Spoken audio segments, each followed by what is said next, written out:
नमस्कार दोस्तों, मैं अंशुमान शुक्ला आपका स्वागत करता हूं तक्षशिला ट्यूटोरियल के ऑनलाइन चैनल पर। दोस्तों, जैसा कि हम लोग लेसन पढ़ रहे हैं रसायन विज्ञान की कुछ मूल अवधारणाएं, जिसमें दोस्तों हमने आपको कुछ लेक्चर कवर कर दिए हैं। सो दोस्तों, आज का हमारा लेक्चर रहेगा लेक्चर नंबर 1.8। दोस्तों, लेक्चर नंबर 1.7 में हमने आपको कवर किया था कि कैसे न्यूमेरिकल को किया जाएगा, और 1.7 में हमने वहां पर आपको कुछ डेफिनेशन भी बताई थी। वहां पर दोस्तों मोलरता के बारे में बताया था, मोलर विलयन के बारे में बताया था, और मोलरता को हमने क्या कहा था, तो तुतला के बोलेंगे तो क्या निकलेगा, मोललता, यानी मोललता के बारे में बताया था, मोलल विलयन के बारे में बताया था, और मोल प्रभाज या मोल अंश के बारे में आपको बताया हुआ था। और वहां पे कई सारे आपको फॉर्मूले भी कराए थे और एक न्यूमेरिकल भी आपको लगवाया गया था। तो दोस्तों, जिसने भी लेक्चर नंबर 1.7 नहीं देखा है तो एक बार लेक्चर नंबर 1.7 को देखेंगे, ताकि जो आज हमारा लेक्चर स्टार्ट होने वाला है 1.8 वो उसी पर बेस है। तो दोस्तों, आज का लेक्चर हम लोग स्टार्ट करते हैं और देखते हैं अपना पहला न्यूमेरिकल। आज के लेक्चर में हम लोग न्यूमेरिकल सॉल्व करेंगे, कैसे मोलरता को किया जाएगा, कैसे मोललता को किया जाएगा, इन सब चीजों के बारे में आज हम बात करने वाले हैं। सो दोस्तों, स्टार्ट करते हैं अपना पहला न्यूमेरिकल। सो दोस्तों, आप लोग लिखा हुआ देख रहे हैं, पहला न्यूमेरिकल क्या लिखा हुआ है, 500 ml, यानी 500 ml दिया है, 0.01 कैपिटल M यहां तक देखिए। फिर Na2CO3 विलयन बनाने के लिए जल में कितने ग्राम सोडियम कार्बोनेट घोलना होगा। अब इसको स्टेप बाय स्टेप समझने की कोशिश करते हैं। दोस्तों, जैसा कि आप लिखा हुआ देख रहे हैं 500 ml, इसका मतलब क्या है, ये विलयन का आयतन दिया गया है। क्या दिया गया है, विलयन का आयतन। किस में दिया गया है, ml या मिलीलीटर में। हम विलयन का आयतन रखते किस में है, लीटर में रखते हैं, यानी इसको हमको चेंज करना पड़ेगा। पहला बात तो हमको ये समझ में आ गया। फिर दिया गया है दोस्तों 0.01 कैपिटल M, और हमने कुछ आपको बताया था, कैपिटल M को दोस्तों हम लोग क्या कहते हैं, मोलरता। क्या कहते हैं, मोलरता, यानी आपको मोलरता यहां पर दी गई है। मोलरता कितनी है, 0.01 मोलरता दी गई है। ठीक है, कह रहा है Na2CO3, इसका मतलब क्या होता है, Na for sodium, CO3 for carbonate, यानी इसको क्या बोलते हैं, सोडियम कार्बोनेट। विलयन बनाने के लिए, यानी सोडियम कार्बोनेट का आपको क्या बनाना है, विलयन बनाना है। ठीक है, विलयन बनाने के लिए जल में जो विलयन बनाया है वो किस में बनाया है, आपने जल में बनाया है।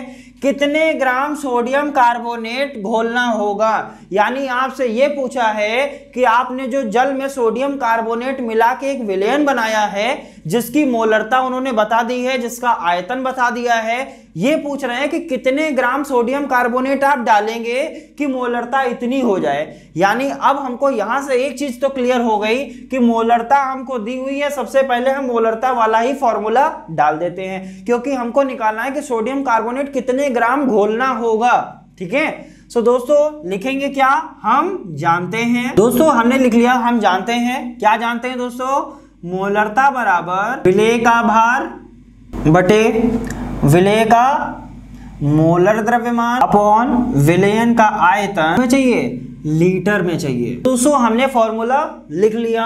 अब हम देखते हैं मोलरता हमको दी गई है, यानी मोलरता कितनी दी है, 0.01 हमने लिख लिया। विलेय का भार, दोस्तों विलयन बनाया है किसमें, जल में, इसका मतलब विलेय कौन होगा, सोडियम कार्बोनेट, यानी आपको यहां पर विलेय की जगह आप क्या रख सकते हैं, सोडियम कार्बोनेट। तो सोडियम कार्बोनेट का भार, यही तो हमको निकालना है कि सोडियम कार्बोनेट कितने ग्राम घोलना होगा, यही हमको निकालना है। यानी यही अगर हमको निकालना है तो इसको हम ऐसे ही लिखा रहने देते हैं, विलेय का भार। अब दोस्तों, हमको ये तो पता चल गया विलेय क्या है, सोडियम कार्बोनेट। अब आते हैं विलेय का मोलर द्रव्यमान। अब हम मोलर द्रव्यमान कैसे निकालेंगे। अब दोस्तों, हमने देखा विलेय हमारा है क्या, Na2CO3, ये क्या है, सोडियम कार्बोनेट। ये अगर विलेय है तो दोस्तों, जैसे ही हम बताते थे मोलर द्रव्यमान आता है तो कोई पदार्थ होता है, यहां पर पदार्थ कौन है, Na2CO3। अब हम आपसे पूछें Na2CO3 या सोडियम कार्बोनेट तत्व है कि यौगिक, तो आपका आंसर होगा सर ये यौगिक है, तत्व नहीं है। जब यौगिक होता था तो हम क्या कहते थे, इसका आपको क्या निकालना होगा, अणुभार निकालना होगा, यानी यौगिक का अणुभार निकालते थे।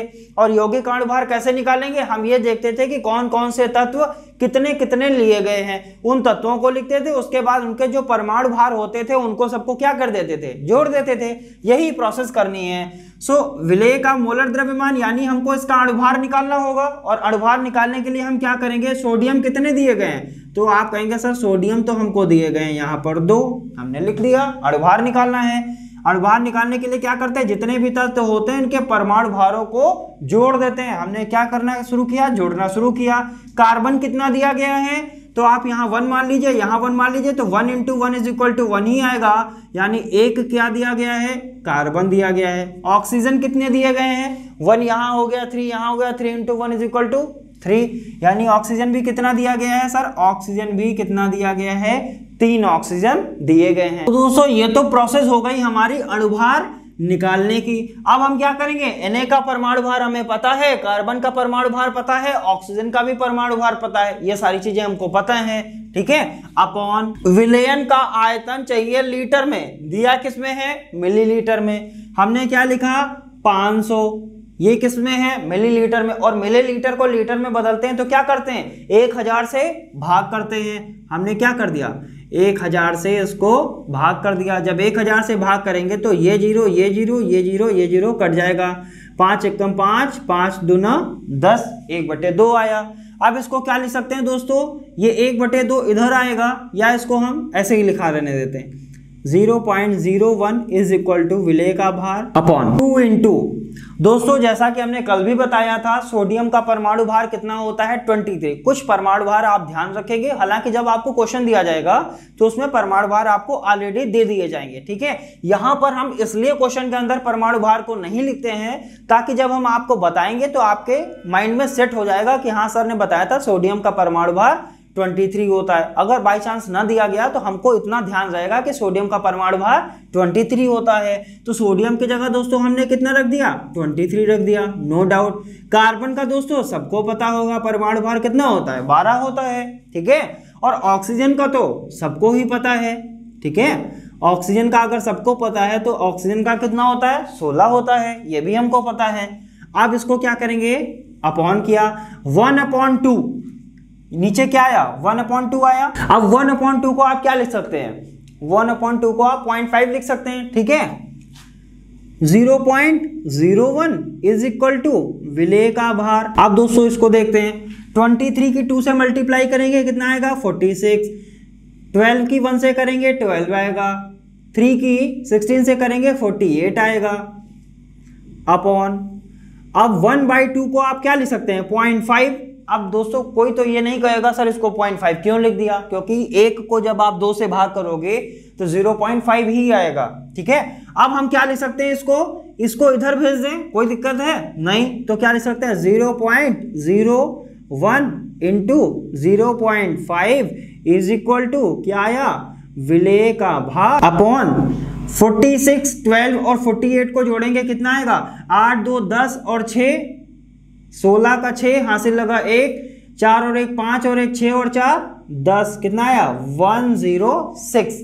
अब ये 106 क्या आएगा, इधर आ जाएगा, क्यों, क्योंकि हमको विलेय का भार निकालना है। या हम इसको क्या लिख सकते हैं, या दोस्तों हम लिख सकते हैं 0.01 × 0.5 × 106 = विलेय का भार। बहुत लोग ऐसे होंगे जिनका आंसर आ चुका होगा, क्यों, क्योंकि इसको करना क्या, सिंपली सॉल्व ही तो करना है। मेन हमने फॉर्मूला डाला, फॉर्मूले के बाद हमने हल्का सा माइंड लगाया कि मोलर द्रव्यमान कैसे निकाला जाएगा, तो हमने देखा जो विलेय हमको दिया गया है वो तत्व नहीं यौगिक है, यौगिक है तो परमाणु भार के टर्म में हमने इसको एडजस्ट कर लिया। जैसे ही एडजस्ट किया, इसको सॉल्व किया और फटाफट से आंसर निकाल लिया। अब दोस्तों जब आप इसको मल्टीप्लाई करेंगे तो आपका आंसर क्या आएगा, या हम इसको क्या लिख सकते हैं, या लिख दें, अतः विलेय का भार बराबर, इसका आंसर दोस्तों क्या आएगा, 0.530 ग्राम। यानी आपका जो विलेय आया है वो कितने ग्राम आ गया, 0.530 ग्राम। यानी कितने ग्राम सोडियम कार्बोनेट लेना पड़ेगा, इतने ग्राम आपको सोडियम कार्बोनेट लेना पड़ेगा, तब आपका क्या आएगा, तब आपकी ये मोलरता आ जाएगी। यानी ये जो आया हुआ है ये हमारा क्या हो गया दोस्तों, आंसर हो गया। उम्मीद करते हैं दोस्तों क्वेश्चन अच्छे से समझ में आया होगा। करना क्या है, अगर नहीं आया है तो वीडियो को एक बार रिवर्स करके फिर से देखना है कि सर ने इसको कैसे समझाया हुआ है। और दोस्तों घबराने की आवश्यकता नहीं है, ये जितने भी न्यूमेरिकल हम यहाँ पर आपको लगवाएंगे वो सारे के सारे न्यूमेरिकल डिस्क्रिप्शन बॉक्स में एक लिंक दिया हुआ है, वहां पर आपको नोट्स के माध्यम से प्राप्त हो जाएंगे। तो दोस्तों डरना नहीं है, सिर्फ करना क्या है, पढ़ाई करनी है। बढ़ेंगे अपने अगले न्यूमेरिकल की तरफ और देखते हैं कुछ अगला न्यूमेरिकल। दोस्तों जैसा कि आप अगला न्यूमेरिकल लिखा हुआ देख रहे हैं, ये एकदम नया न्यूमेरिकल है, बहुत ही इंटरेस्टिंग न्यूमेरिकल है और 2 लाइन में सॉल्व होने वाला न्यूमेरिकल है। यानी करना क्या है, इसको जैसे ही हम बताएंगे आप फटाफट से 2 लाइन में इसको सॉल्व कर देंगे। देखने में थोड़ा सा खतरनाक लग रहा होगा। क्या लिखा हुआ है कि 10 ml m/10 HCl में कितना जल मिलाया जाए कि उसकी मोलरता m/25 हो जाए। सर क्वेश्चन तो थोड़ा सा टेढ़ा लग रहा है, लेकिन ये क्वेश्चन टेढ़ा नहीं है, बहुत सीधा क्वेश्चन है, फटाफट से क्वेश्चन लग जाएगा। कैसे लगेगा, करना क्या है, कह रहा है कि 10 ml कोई है, विलेन है, ठीक है, जिसकी मोलरता क्या है, आप इसको अपनी लैंग्वेज में समझिए। 10 ml कोई विलेन है जिसकी मोलरता इन्होंने बताई है m/10। m को क्या बोलते हैं, मोलरता ही तो बोलते हैं। इसको आप क्या लिख सकते हैं, 1/10 इंटू m। दोस्तों हम लोग इसको लिख सकते हैं। m क्या होती है, m होती है मोलरता। यानी आप ये समझ रहे हैं कि HCl की आपको क्या दे रखी है, मोलरता, ठीक है। HCl है कितना, 10 ml, 10 ml HCl है जिसकी मोलरता इन्होंने बताई है m/10 है या 1/10 है, ठीक है। हमने एक कंटेनर लिया, इसको अपनी लैंग्वेज में समझ रहे हैं। इसमें हमने क्या लिया, HCl। हम कह रहे हैं HCl की मोलरता बराबर दे रखी है 1/10। 1/10 को आप 0.1 m लिख सकते हैं, यानी 0.1 क्या है, मोलरता दे रखी है, 1/10 को 0.1 लिख सकते हैं, ठीक है। और कह रहे हैं HCl जो दिया गया है वो है कितना, 10 ml, ठीक है, हमको इतना पता है। यानी HCl का आपको आयतन दे रखा है और HCl की आपको क्या दे रखी है, मोलरता दे रखी है। अब इतना तो समझ में आ रहा है।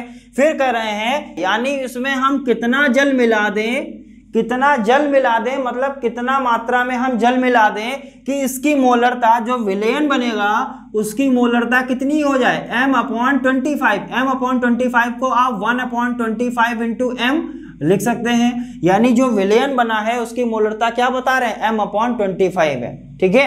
अब हमको ये बताइए कि अगर हम आपसे कहें किसी भी चीज में आप जल मिला रहे हैं, ठीक है, तो वो विलेन कैसा हो रहा है, तनु हो रहा है कि सांद्र हो रहा है। सांद्र का मतलब होता है गाढ़ा और तनु का मतलब होता है पतला। सिंपल सी बात है, आपने एक शक्कर का शरबत बनाया और उसमें आपने जल और मिला दिया, तो आपने क्या किया, जैसे ही जल मिलाया शरबत में वो क्या हो गया, पतला हो गया, यानी वो कैसा हो गया, तनु हो गया। पहले विलेन कैसा था, अलग था, बाद में विलेन कैसा हो गया, अलग हो गया। अब दोस्तों इसको देखते हैं सॉल्व कैसे किया जाएगा। तो यहाँ दोस्तों हमने लिखा मूल विलयन और यहाँ लिखा तनु विलयन। मूल विलयन का मतलब पहले ऐसा विलयन जिसमें जल आपने ज्यादा नहीं मिलाया था। फिर क्या कह रहे हैं, इसमें कितना जल मिला दिया जाए। जब आप जल मिला रहे हैं तो वो क्या हो रहा है, तनु विलयन हो रहा है। तो यहाँ पर ये नोट ध्यान रखिएगा, यहाँ पर इस तरीके के क्वेश्चन में एक फॉर्मूला लगता है, मूल विलयन बराबर तनु विलयन। फॉर्मूला क्या होता है दोस्तों, m1v1 बराबर m2v2। यहां पर m1 क्या है दोस्तों लिख लेते हैं। तो दोस्तों जहां m1 क्या है, मूल विलयन की मोलरता है, v1 क्या है, मूल विलयन का आयतन है, m2 क्या है, तनु विलयन की मोलरता, और v2 क्या है, तनु विलयन का आयतन। अब आपको पता है मूल विलयन यानी पहले वाला विलयन की मोलरता कितनी दे रखी है, 1/10 हमने रख दिया, इंटू v1 यानी पहले वाले विलयन का आयतन कितना दिया गया है, 10 ml, हमने क्या रख दिया, 10 ml रख दिया, ठीक है। अब आते हैं दूसरे विलयन, यानी जब जल मिला दिया गया तो कितना मोलरता हो गया, तो इसका मोलरता हो गया 1/25।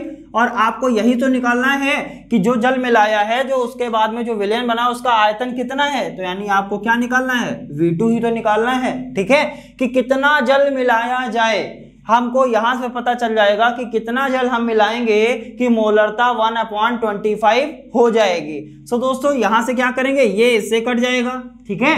अब इसको इधर लाएंगे, या इसको क्या लिख सकते हैं 1 is equal to 1/25 into V2, या क्या लिख सकते हैं 25 इधर आ जाएगा तो 25 इज इक्वल टू V2, या V2 is equal to 25 ml।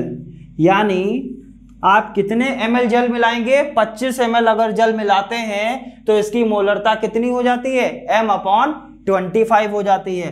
उम्मीद करते हैं दोस्तों ये क्वेश्चन आपको आसानी से समझ में आ गया होगा। तो दोस्तों बढ़ेंगे अगले न्यूमेरिकल की तरफ और देखते हैं अगला न्यूमेरिकल। तो दोस्तों जैसा कि हम अगले न्यूमेरिकल की बात करेंगे और हमारा अगला न्यूमेरिकल बहुत इंपॉर्टेंट है, एकदम डिफरेंट टाइप का है।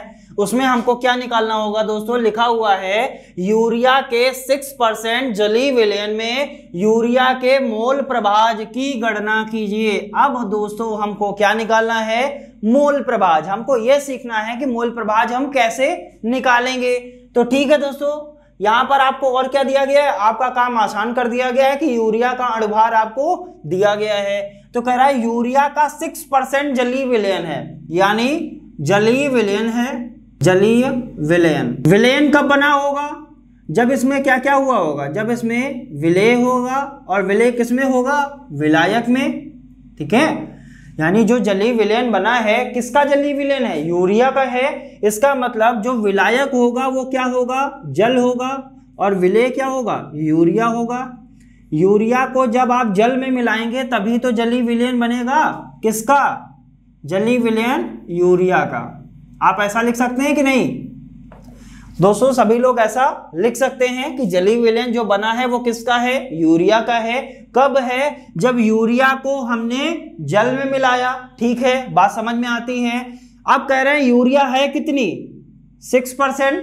अगर यूरिया 6% है तो जल कितना परसेंट होगा दोस्तों, हमको पता है कि हम अगर आपसे कहते हैं हम आपको कितने परसेंट चैलेंज करते हैं, आधा परसेंट नहीं, हम आपको 100% चैलेंज करते हैं, यही तो बोलते हैं। कोई ऐसा बोलता नहीं हम आपको 350% चैलेंज करते हैं, नहीं, हमारा मन है हम आपको 175% चैलेंज करते हैं। ठीक है, ऐसा कोई कुछ नहीं बोलता है। क्या करते हैं, 100%। यानी जब भी परसेंटेज की बात आती है तो हम हमेशा ओवरऑल कितना मान के चलते हैं, 100% चीज दी गई है। ठीक है, सो ओवरऑल कितना हो गया, 100%। यानी जो जलीय विलयन यूरिया का होगा वो कितना होगा, 100% ही तो होगा। ठीक है, अब उस 100% में कह रहे हैं यूरिया कितनी है, 6%। अब 100% में अगर 6% यूरिया है तो आप जल की मात्रा बता सकते हैं कितने परसेंट होगी, यस सर बता सकते हैं। कितना होगा, 100 से 6 जाएगा तो कितना बचेगा, 94%। या आप इन दोनों को जोड़ लीजिए, 6% यूरिया और 94% ये जोड़ेंगे तब भी तो कितना आएगा, 100% ही तो आएगा। इसका मतलब जो यूरिया की मात्रा है वो 6 है और जल की मात्रा जो है वो कितनी है, 94 है। आप इतना मान सकते हैं। ठीक है, परसेंटेज में लिया गया है तो हम मान लेते हैं यूरिया कितना है, यूरिया का 6 भाग है और विलयन कितना है, 94 भाग है। अगर दोनों को जोड़ लेंगे तो कितना विलयन मिलेगा, 100% या 100 भाग मिलेगा। ठीक है, तो दोस्तों यहां से एक कहानी तो हमको क्लियर हो गई कि यूरिया कितनी है, 6% और जल कितना है, 94%। और मोल प्रभाज का हमको फॉर्मूला पता है, यानी हम जानते हैं क्या जानते हैं, मोल प्रभाज बराबर। अब दोस्तों एक चीज यहां और देखने वाली है, वो क्या है देखते हैं। दोस्तों फॉर्मूला पता है, पदार्थ का मोल प्रभाज बराबर पदार्थ के मोलों की संख्या अपॉन विलेय के मोलों की संख्या प्लस विलायक के मोलों की संख्या। वहां पर दोस्तों हमने जब आपको मोल प्रभाज पढ़ाया था, यानी लेक्चर नंबर 1.7 में हमने दोस्तों क्या बात करी थी कि पदार्थ आपके कितने प्रकार के हो सकते हैं, 2 प्रकार के, या तो क्या होगा, विलेय होगा, या क्या होगा, विलायक होगा। अब दोस्तों हमसे मोल प्रभाज पूछा किसका है, यूरिया का मोल प्रभाज पूछा है, तो यूरिया क्या होगा, विलेय ही तो होगा, विलायक तो नहीं होगा। विलायक क्या है, जल है। यूरिया क्या है, विलेय है। क्यों है, क्योंकि यूरिया 6% लिया गया है और जल जो लिया गया है वो 94%। और हमने क्या बताया था, जो कम होता है वो विलेय और जो ज्यादा होता है वो विलायक होता है। यानी हमको यहां पर ये तो पता चल गया कि हमको यूरिया का मोल प्रभाज निकालना है, या इसको हम दूसरे शब्दों में बोल सकते हैं विलेय का मोल प्रभाज निकालना है, विलायक का मोल प्रभाज नहीं निकालना है। इसका मतलब इस पदार्थ की जगह हम विलेय लिख दें, कोई दिक्कत है किसी को, तो सबको दिक्कत होने वाली यहाँ पर नहीं है। क्यों? क्योंकि हमको यूरिया का निकालना है और यूरिया है क्या? विलेय है। तो हमने पदार्थ की जगह क्या लिख दिया? विलेय लिख दिया। यहाँ भी पदार्थ की जगह दोस्तों हम क्या लिख देंगे? विलेय लिख देंगे। हमने क्या बताया था? जो चीज यहाँ लिखी जाएगी वही चीज यहाँ पर लिखी जाएगी। ठीक है दोस्तों, अब इसको हटाते हैं। अब आगे हम दोस्तों क्या देखेंगे? हम ये देखेंगे कि विलेय का मोल प्रभाज तो हमको निकालना है। विलेय के मोलों की संख्या ये कैसे निकाली जाएगी? विलेय के मोलों की संख्या प्लस विलायक के मोलों की संख्या, ये हम कैसे निकालेंगे इसके बारे में भी हमें पता है। मोलों की संख्या का फॉर्मूला क्या होता है? पदार्थ का भार बटे पदार्थ का मोलर द्रव्यमान, यही तो होता है। तो हम यहां पर उस फॉर्मूले को चेंज कर लेंगे। क्या लिख सकते हैं इसको? विलेय का भार बटे विलेय का मोलर द्रव्यमान अपॉन, यहां पर भी मोलों की संख्या है, फॉर्मूला यही लगे। विलेय का भार विलेय का मोलर द्रव्यमान प्लस विलायक का भार बटे मोलर द्रव्यमान, विलायक का मोलर द्रव्यमान। अब दोस्तों हमने क्या किया? इस फॉर्मूले को चेंज कर लिया। क्यों? क्योंकि हमको मोलों की संख्या का फॉर्मूला पता है। मोलों की संख्या ऊपर भी है, मोलों की संख्या नीचे भी है, मोलों की संख्या यहाँ पर भी है। जिसके साथ जो लगा हुआ वैसा हमने लगा दिया। यहाँ पे हमको विलेय के मोलों की संख्या देखनी थी तो हमने क्या लिख लिया? विलेय का भार बटे विलायक का मोलर द्रव्यमान। यहाँ भी विलेय के मोलों की संख्या देखनी थी तो विलेय का भार बटे विलेय का मोलर द्रव्यमान। यहाँ किसके मोलों की संख्या निकालनी थी? विलायक की। तो यहाँ पर हमने क्या लगा लिया? विलायक लगा लिया। विलायक का भार बटे विलायक का मोलर द्रव्यमान।